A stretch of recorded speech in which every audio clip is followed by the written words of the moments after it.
Trump era. And look, those policies kill our people. All right, guys, now I do want to react to this story that's currently going viral in regards to black women being overweight. Now, to my surprise, you have a lot of black women calling it out and basically saying, you need to do better, right? You need to lose the weight and ultimately do better. Now, hey, there are other black women that are going to push back and have resistance when it comes to this topic. I mean, after all, you know, for black women, it's a touchy subject, and there are black women that are basically saying, nah, we're good right where we are, or they're making excuses as to why majority of black women are overweight. Now, I do want to talk about this because I do have a personal training background where I have trained majority women, more specifically black women, and I've heard a whole bunch of excuses as to why it's difficult to lose weight. Thyroid is probably number one, along with body composition and, you know, the shape of a black woman. I've heard it all.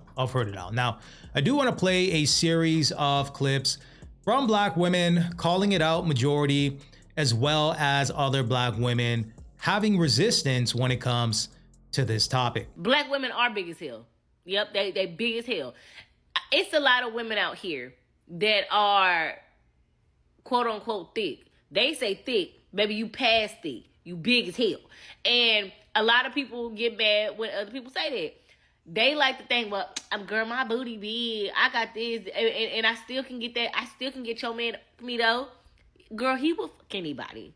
You happy about that? But at the end of the day, you still big. You big as hell. And that's what they don't understand. I had this friend. She was on the bigger side, but she wanted to lose weight. But she did not have the mental capacity to overcome her self-conscious thoughts to better her body. Not only that, y'all looking at it like a body thing. I'm looking at it a life thing. Let me explain. So she would say, I want to lose weight, but I ain't got nobody to work out with. And so she didn't work out for herself. That right there showed me everything I need to see. You lack consistency, you lack discipline, you lack determination, you lack accountability. And if you looked at her life, you would see that she lacked all those things in life. And I'm not saying that if you don't do those things, like it equals to how you live in life, but it does show where you lack in. Which is why I'm doing 75 hard. Now, I weigh 128, and I don't let myself get over 128. I get up to 130, and even then, I will starve myself for a couple days to get back down to 128. 128 is my goal weight. Now, I am doing 75 hard. Why am I doing 75 hard? I'm doing 75 hard because I want to tone. I'm not big, but I do got a little belly. You know what I'm saying? A little one because I had kids. But that goes back to me not working out the way I should to lose it. So I'm doing 75 hard, and I think all black women should do 75 hard, because if you big and you big, I bet you money you lack determination, you lack discipline, you lack accountability, you lack consistency, because you allowed yourself to get that goddamn big. And no, don't no man want no woman that's that goddamn big. They'll mess with your big ass, but that's about it. Absolutely. I mean, there's definitely a lot of parallels when you're looking at working out, spilling over into your personal life, and the discipline, the self-care to, you know, attend to yourself and to upkeep yourself. There's definitely a resilience component for sure that will spill over into your personal life. So she's absolutely right when it comes to that. Plus, just because a man is giving you attention doesn't necessarily mean he wants to be there for a long time, right? Might want to be there for a short time. I don't know about a long time, right? Is he going to work 60 plus hours a week, protecting to provide and all this other stuff, give you a ring? I mean, there are a subsection of men that like BBWs, but when you're looking at the majority, right? Is the majority of men looking for BBWs? Nah, absolutely not. But I do want to play another clip here, so let's take a look. When you young, I was always small, so I didn't have to work out. Nobody told me that, oh, when you get in your 30s, baby, that weight gonna stick. You ain't gonna be small. But because we didn't learn those habits to get up, like I see white people, even in my neighborhood, out early in the morning running around the block. Did you grow up in your household and see any of your parents go outside and run around the block early in the morning? See, this is where she loses me. This is where she loses. I mean, as a child, you were taking PE in elementary school, right? In junior high, in high school, you had PE. So there was a physical component to the curriculum, to your life, your everyday life, where you were working out, right? When you get into your 20s and 30s, as she mentioned, you got to have some sort of accountability as a functioning human being, right? I mean, if you look at yourself in the mirror after a while, you got to get tired of seeing something that you don't like to see. Plus, we live in a digital world where there's information everywhere. There's influencers everywhere. There's technology. Even with your smartphone, you can take a photo of the food that you're consuming, and AI can do the calculations when it comes to your macros, right? Your proteins, your fats, and your carbs. So to say that I don't know, or I didn't necessarily have a representation of that, at some point in time, you got to have accountability for your actions. And to break the cycle, if you're saying that, you know, your folks are overweight or you didn't necessarily see that. They didn't go, nobody taught us to do that. Somebody was gonna be food or not. Yeah, so we don't learn it until we are overweight. And then you do have to figure out how to lose it. So now you're trying to figure out how to lose the weight as an adult with habits you never built growing up. You having to rebuild your whole habit system. But I will say now, hey, we got the information, right? We got the information. Keep the junk out of the house. If it ain't healthy, keep it out the house. If it's really processed, keep it out the house. We can't lean on, well, our parents said eat everything on a plate. At some point, we need to change the narrative. With our children. Yeah, we gotta be the change. Facts. Because it's our health. It's the health of our children. Stop drinking pop. You know, stop with the Flaming Hots. Like you know that's bad for you, but we just be, oh, I love that. Like, come on, man. I'm just saying the bad be good. There you have it, right? You have to have accountability. You have to. And I've even heard excuses where, you know, some black women, or just people generally speaking, will say, well, it's expensive, right? It's expensive to eat healthy, and, you know, the economy and this and that. And it's like, you want to know what's more expensive? A hospital bill, right? A hospital bill of being in the hospital, getting a bad diagnosis, organ shutting down, right? I mean, being on pills for the rest of your life, or taking a whole bunch of pills. That's way more expensive than eating healthy and a gym membership. I'm just saying. Let me get this straight. When other races tell black women that they need to live a healthier lifestyle because they're more prone to health problems, y'all tell them to stay out of black folks' business. Okay. When black men get on here and tell black women that they need to live a healthier lifestyle, y'all tell them to stay out of women's business. Okay. When black women get on here to tell other black women that they need to live a healthier lifestyle, y'all tell them to mind their business. Y'all say we're the least supported group in America, but when somebody gives y'all sound advice, y'all would rather hold on to 400 years of slavery rather than taking accountability for your present day actions. Damn, tell me how you really feel. Yeah, I mean, she's absolutely right. I mean, to compete in the Victim Olympics and to, you know, avoid accountability, or to basically say that no one can criticize you or at least point you in the right direction to possibly lose weight. Meanwhile, you're overweight, is crazy. Absolutely crazy. Now, I do want to play this next clip, which came out a couple years ago, and it's circulating to this day, right? I seen it maybe about a week ago. You have this black woman here that's basically saying, you know, black women being obese is because of racism. Take a look. I actually want us to hold up a little bit before we do this thing where we start blaming ourselves. Like, I hate when people talk about black women being obese. I hate it. Because it becomes a way to blame us for a set of conditions that we didn't create. We're moving, we're taking care of kids, but our food quality suffers. We are living in the Trump era. And look, those policies kill our people. You can't get access to good health care, good insurance. The research says that black women, when we do the same diets as white women, we lose less weight and we lose it slower, even when we're following the diet, than our white women counterparts. And what public health practitioners think is that our stress responses in the body change our metabolism. It's literally that the racism that you're... Did she just attribute her obesity to racism? I get the food supply, I get the health care, but at some point you got to take accountability for yourself.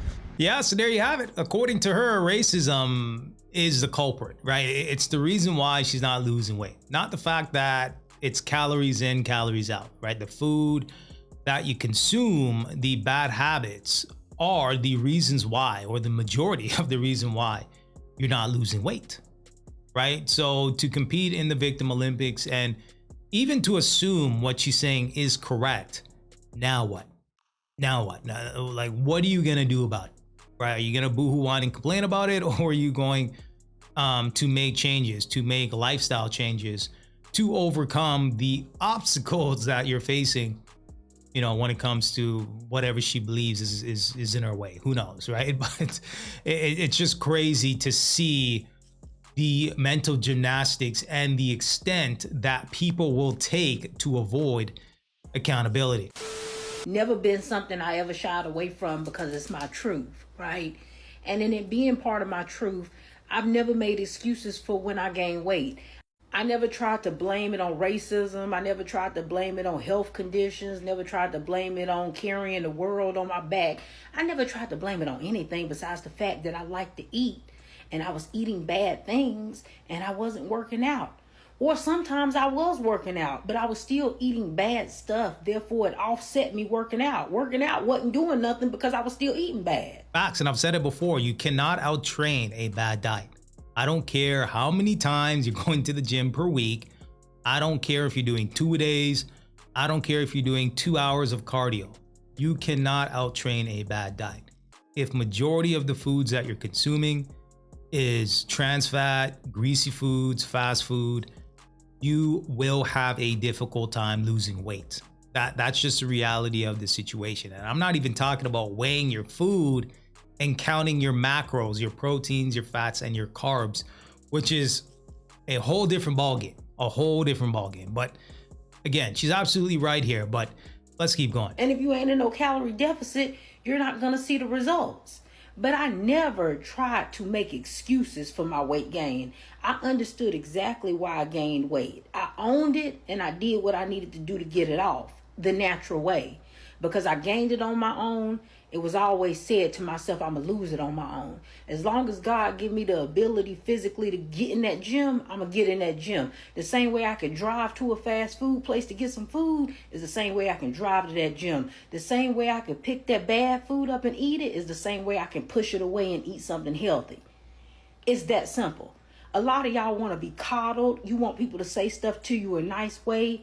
When I was younger, my mama coddled me. She would always tell me, you know, Dana, it doesn't matter. You're beautiful. If people don't accept you, she would sell me dreams and lies. But my daddy would tell me the truth. He would tell me, you probably do want to keep your weight under control. You don't want to build a mountain so high that one day you don't want to climb it. And you know who I listened to? I listened to my mama because what she said sounded better. It sounded like rainbows and butterflies, and she sold me all these dreams of how the world should be, but it's not how the world was. My daddy was telling me about how the world was, and she was telling me how the world should be, right? But it wasn't until I got older that I realized that I should have been listening to my daddy the whole time because he was the one telling the truth. It didn't matter how his delivery was. It didn't matter that he was saying the stuff I didn't want to hear. He was telling me the truth. A lot of y'all, you're not ready to receive the information, and I get that. Because when it comes to weight, until you ready to make that change, until you get tired of your own stuff, until you get tired of all of the inconveniences that extra weight bring you, you're not going to make no changes. Yeah, and I think that's a problem right there. I mean, you don't want to get to a certain point where it's too late, right? Where it's too late. You know, you start having health issues, it, you know, snowballs into something worse than what you signed up for. And then you're in a predicament that you possibly can't get out of, or it's difficult to get out of. So it doesn't matter who get online and say what, until you're tired of it, until you're tired of putting on waist trainers, until you're tired of having to wear clothes when you having sex with men because you scared to show your body, until you get tired of having to always consider everything before you do it, because you can't do the normal things that average people do. Scared to get on a plane, scared to go to amusement parks, scared to get on certain things because you know you too big. Until you get tired of going to stores and them not having your size, until you get tired of putting on clothes and it not looking the way you want it to look, until you get tired of strolling social media and seeing people with bodies that you wish you had but you just don't want to make the changes, until you get tired, you're always going to feel like somebody attacking you. You always going to be feel some kind of way when these conversations are being had. And I understand that, but it still don't change that the conversation need to be had. And at some point it will click. And when you do finally decide to make the change, you'll look back and you'll thank God that you did. You'll be so happy that you ended up changing for the better. So right now, you may not want to hear it. It may sound bad. You may not like the tone. You may not like the delivery. You still need to hear it. Yeah, so there you have it. I mean, shout outs to her for keeping it real. Now, I do want to play another clip from a woman who's basically calling it out and saying, hey, your physique says something, right? It definitely says something to the world. A woman's physique tells you everything you need to know about her. A woman who is out of shape or overweight is a woman who does not respect herself. She does not love herself. She loves food more than her health. And she is most likely in pain, and she is using food to cope with how she feels. A lot of you guys were triggered by my last video, and I'm glad, because you cannot have a relationship with someone that you don't have with yourself. You cannot love somebody more or better than you love yourself. Everything starts with yourself. I respect myself. Therefore, I have the discipline to go to the gym and to work out. I care about how I look, so therefore I will go to the gym and make sure I work out. I care about how I feel, so I will be intentional with what I eat, and I will go to the gym and work out. A lot of you women were claiming you like being overweight. What do you like? Constantly having to buy bigger clothes every time you overeat?